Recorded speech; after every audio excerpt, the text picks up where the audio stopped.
ஸ்ரீமதே ராமானுஜாய நமக. ஆழ்வார் எம்பெருமானார் ஜீய திருவடிகளே சரணம். பிள்ளைலோகாச்சாரியார் திருவடிகளே சரணம். இப்போது அர்த்த பஞ்சகம் என்னென்ன என்பதை பார்க்கலாம். இந்த அர்த்த பஞ்சக விஷயங்களை அருளிச் செய்தவர் ஸ்ரீ வைஷ்ணவ குரு பரம்பரை ஆச்சாரியன் ஸ்ரீ பிள்ளைலோகாச்சாரியர் சுவாமிகள். அர்த்த பஞ்சக விஷயங்களை பற்றி நாம் அறிந்து கொள்வதற்கு முன்னாலே அனைவரும் நமது வாழ்க்கையிலே நாம் அறிந்திருக்கும் பொதுவான விஷயங்களை கொஞ்சம் அலசி பார்ப்போம். தாய் தந்தைகள் மூலம் நாம் பிள்ளைகளை எல்லாம் பெற்றெடுக்கிறோம். ஒருவருக்கு 4 பிள்ளைகள் பிறக்கிறார்கள் என்று வைத்துக் கொள்வோம். பிள்ளைகள் பிறந்து வளர்ந்த பின்னாலே அவர்கள் காட்டும் குணாதிசயங்கள் வித்தியாசமாக இருப்பதைக் கண்டு பெற்றோர்களே அதிர்ச்சி அடைகிறார்கள். ஒருவன் நல்ல பிள்ளையாக பெற்றோருக்கு அடங்கி பணிவிடை செய்கிறான். மற்றொருவன் மாறாக பெற்றோர்களை எதிர்க்கிறான், அவர்களோடு அனுதினமும் சண்டை போடுகிறான். இன்னொருவன் கடவுள் பக்திமானாக இருக்கிறான், மற்றொருவன் நாஸ்திகனாக இருக்கிறான். இப்படி 4 பிள்ளைகளும் 4 குணத்தை வெளிப்படுத்துகிறார்கள். ஒரே வயிற்றில் பிறந்த பிள்ளைகள், ஒரு தகப்பனாருக்கு பிறந்த பிள்ளைகள் ஏன் இப்படி பல்வேறு குணங்களுடன் வாழ்ந்து முடிந்து போகிறார்கள்? இதைத்தான் நாம் அவரது கர்ம வினைகள் என்று சொல்கிறோம். ஒரே வயிற்றில் பிறந்தாலும் கர்மாதீனமாக ஒவ்வொரு ஜீவாத்மாவும் வேறுபடுகின்றன. அவனது பூர்வ ஜென்ம புண்ணிய பாவங்களை கொண்டு ஜீவாத்மாவாக இந்த பிரபஞ்சத்திலே இறைவன் அவனை படைக்கிறான். இதைத்தான் நாம் ஞாபகத்திலே வைத்துக் கொள்ள வேண்டும். இப்போது அர்த்த பஞ்சகம் என்னென்ன என்பதை பார்க்கலாம். ஒன்று பரமாத்மா, அதாவது பரம்பொருள் ஸ்ரீமன் நாராயணன். ஜீவாத்மா, மனித பிறவிகள். உபேயம், அதாவது சாதனம். உபாயம், அதாவது லட்சியம் அல்லது குறிக்கோள் அல்லது மோட்சம். விரோதிகள். இப்படியாக 5 விஷயங்கள் தான் அர்த்த பஞ்சகம் என சொல்லப்படுகிறது. நம்மாழ்வார் அழுத்தமாக சொல்லுகிறார், இந்த பிரபஞ்சத்திலே பிறக்கும் ஒவ்வொரு ஜீவனும் ஒரு நாள் மோட்சம் அடைவதை திண்ணம் என்கிறார். அதாவது வைகுந்தம் புகுவது மன்னவர் விதியே என குறிப்பிட்டு சொல்கிறார். ஆக ஒவ்வொரு ஜீவாத்மாவும் பரமாத்மாவினுடைய திவ்ய திருவடியான வைகுந்தம் ஒரு நாள் அடைந்தே தீர வேண்டும். ஆனால் அது ஏன் தாமதமாகிறது? நடக்காமல் பல ஜென்மங்கள் நீண்டு கொண்டே போகிறதே ஏன்? இதை விளக்கத்தான் இந்த அர்த்த பஞ்சகம் எனும் விஷயங்களை நாம் பார்க்கிறோம். முதலில் பரமாத்மாவை பற்றி சொல்லும் பொழுது, இப்பிரபஞ்சம் அவனால் படைக்கப்பட்டு அவனால் காக்கப்பட்டு இறுதியிலே அவனிடத்திலே தஞ்சமடைகிறது. அடுத்ததாக ஜீவாத்மாவை குறிப்பிட்டு சொல்லும் பொழுது, ஜீவாத்மா பரமாத்மாவுடைய சன்னதியிலே ஒரு நாள் ஒடுங்க வேண்டும். இதுதான் நியமனம். மேலும் ஜீவாத்மா வைகுந்த பிராப்தி, அதாவது மோட்சம் கிட்ட வேணும் என்று எதிர்பார்த்து காத்திருக்கிறது. ஜீவாத்மாவின் குறிக்கோள் அல்லது லட்சியம் என்று சொல்லுகிறோமே, அது இதுதான். ஆக ஜீவாத்மாவின் குறிக்கோள் பரமாத்மாவை அடைவது. அடுத்ததாக அந்த பரமாத்மாவை அடைய என்ன வழி, என்ன சாதனம் என்பதை அர்த்த பஞ்சகம் விளக்குகிறது. கடைசியாக ஜீவாத்மா பரமாத்மாவை அடைய முடியாமல் தடுக்கக்கூடிய விரோதிகள் யார் யார் என்பதையும் இந்த அர்த்த பஞ்சகம் விளக்கமாக கூறுகிறது. இப்போது நாம் அர்த்த பஞ்சகத்தை சுருக்கமாக கொஞ்சம் விவரமாக பார்க்கலாம். சகல ஜீவாத்மாவும் பரமாத்மாவிடம் போய் சேர வேணும், இதுதான் குறிக்கோள். இதற்கு என்ன சாதனம் என்னவென்றால், பக்தி மார்க்கம் அல்லது சரணாகதி மார்க்கம் என 2 மார்க்கங்கள் இருக்கின்றன.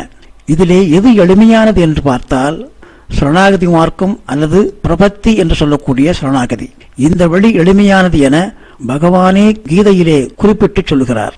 சர்வதர்மான் பரித்தஜ்ஜ மாமேகம் சரணம் பிரஜ அகம்பா சர்வ பாவேபியோ மோக்ஷயிஷ்யாமி மாசுதா என்று சொல்லுகிறார். சர்வதர்மான் பரித்தஜ்ஜ, பக்தி மார்க்கம் எனப்படும் கர்மயோகம், ஞானயோகம், பக்தி யோகம், தியானம் போன்ற கடினமான தர்ம விஷயங்களை உன்னால் செய்ய முடியாமல் போய்விட்டாலும் பரவாயில்லை, நானே உயர்வான தர்மம் என என்னையே பற்றி கொண்டு விட்டால், என்னையே சரணடைந்து விட்டால் உனக்கு மோட்சத்தை கொடுத்து விடுகிறேன் என பகவான் கண்ணன் கூறுகிறார்.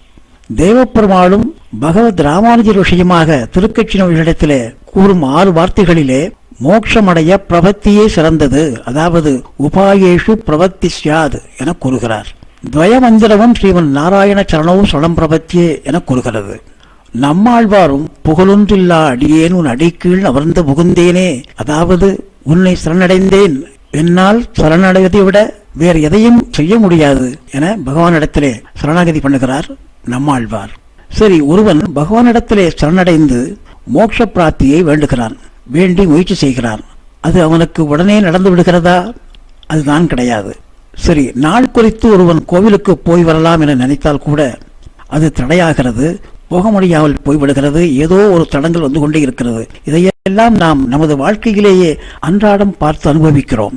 சில பேர்களுக்கு அவர்கள் நினைத்த காரியங்கள் எல்லாம் நடந்து கொண்டே போகும். அது அவர்கள் அதிர்ஷ்டம் என்று சொல்கிறோம். சில கெட்டவர்கள் கூட நல்லவர்களாக திருந்தி வாழ வேண்டும் என நினைத்தாலும் அது நடக்காமலேயே போய்விடுகிறது. இதெல்லாம் ஏன் நடக்கிறது என்றால், நமது பூர்வ ஜென்ம வாசனைகள், பதிவுகள் நம்மை நல்வழிப்படுத்த விடாமல் தடுக்கின்றன. இதைத்தான் விரோதிகள் என அர்த்த பஞ்சகம் கூறுகிறது.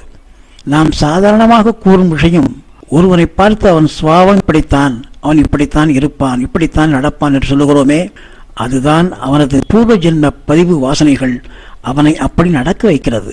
கர்மாதீனமாகத்தான் ஒருவனது குணாதிசயங்களை கூட பகவான் வகுத்து பிறக்க வைக்கிறான். ஒருவனுக்கு சத்துவகுணம் ஓங்கி இருக்கும், ஒருவனுக்கு ரஜோகுணம் அதிக சதவீதம் இருக்கும், ஒருவனுக்கு தாமச குணம் அதிகம் இருக்கும். இந்த குணத்தின் அடிப்படையிலேயே அவனது வாழ்க்கையும் அமைந்து விடுகிறது. சரி, இதிலிருந்து மீள்வதற்கு என்ன வழி? பகவான் அதற்கும் நமக்கு சில வழிகளை காட்டுகிறான். நமக்கு பகுத்தறிவு எனும் ஒரு அறிவை கொடுத்து, சில குறிப்பிட்ட எல்லைக்குள் முடிவெடுக்கும் சுதந்திரத்தையும் உரிமையையும் கொடுத்து நம்மை நல்வழிப்படுத்திக் கொண்டு அவனிடத்தில் சரணடைய அவனே வழிகாட்டுகிறான். அதாவது, ஒருவன் பிடிவாதமாக கட்ட வழியிலே போய் தீருவேன் என்று அவனது சுதந்திரத்தை பயன்படுத்தி கொண்டு போகிறானே, அதேபோல் அந்த பிடிவாதத்தை நல்ல வைராக்கியமாக மாற்றிக்கொண்டு பகவானை அடைந்தே தீருவேன் என எவன் ஒருவன் வருகிறானோ அவனை எதிர்பார்த்து காத்திருக்கிறான் பகவான். நமது சுதந்திர வட்டத்திற்குள் இரண்டும் நடக்க பகவானே அனுமதிக்கிறான். கெட்ட வழியிலும் போகலாம், நல்வழியிலும் நாம் வந்துவிடலாம். நல்வழிக்கு வந்தவன் பகவானிடத்தில் சரணடைந்து ஜென்மத்தை முடித்துக் கொண்டு பரமபதம் போகிறான். மாற்று வழிகளிலே செல்பவன் ஜென்மத்தை தொடர்ந்து கொண்டே போகிறான். அவ்வளவுதான். பகவான் பூர்வ ஜென்ம பாவ புண்ணியங்களுடைய அடிப்படையிலே திருத்திப்படி கொள்ளும் விஷயத்தையும் நடத்தியிருக்கிறான். ரத்னாகரன் என்னும் வழிப்பறி திருடனை வால்மீகி முனிவராக்கி ராமாயணத்தை படைக்க வைத்தான் பகவான். அதுபோல் திருட வந்த திருமங்கை மன்னனை திருத்தி பணிகொண்டு திருமங்கை ஆழ்வாராக்கி அழகு பார்த்தவனும் பகவான் தான். இப்படியாக பூர்வ ஜென்ம பாவ புண்ணிய அடிப்படையில் வரும் விரோதிகள் மற்றும் நாம் வாழும் காலத்திலேயே நாம் செய்யும் பாவங்கள், அதர்மங்கள், அதாவது சாஸ்திரத்துக்கு விரோதமாக நாம் செய்யும் காரியங்கள், வருணாசிரம விஷயங்களை மீறும் விஷயங்கள், நித்திய கர்மானுஷ்டானங்களை செய்யாமல் விடுவது, தவறாகச் செய்வது போன்றவைகள் பரம விரோதிகளாக மாறி நம்மை பகவானிடத்திலே சேர ஒட்டாமல் தடுக்கின்றன. அர்த்த பஞ்சகம் மூலம் நாம் தெரிந்து கொள்ளும் விஷயம் சுருக்கமாக இதுதான். பரமாத்மா, ஜீவாத்மா. ஜீவாத்மா பரமாத்மாவை அடைவது லட்சியம். அதற்கு சாதனம் என்னவென்றால் அதுவும் பகவான் தான்.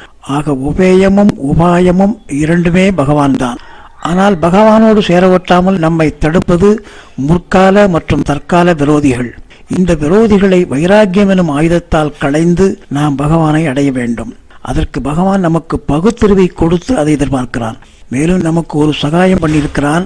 பகவத் ராமானுஜர் என்னும் ஆச்சாரியனுக்கு உடையவர் பட்டம் சூட்டி நியமித்து நித்திய விபூதிக்கும் லீலா விபூதிக்கும் பாலமாக இருந்து மோட்ச பிராப்தியை அளிக்க வழிவகுக்கும் விஷயத்தை பகவான் நமக்கு எளிமைப்படுத்தியிருக்கிறான்.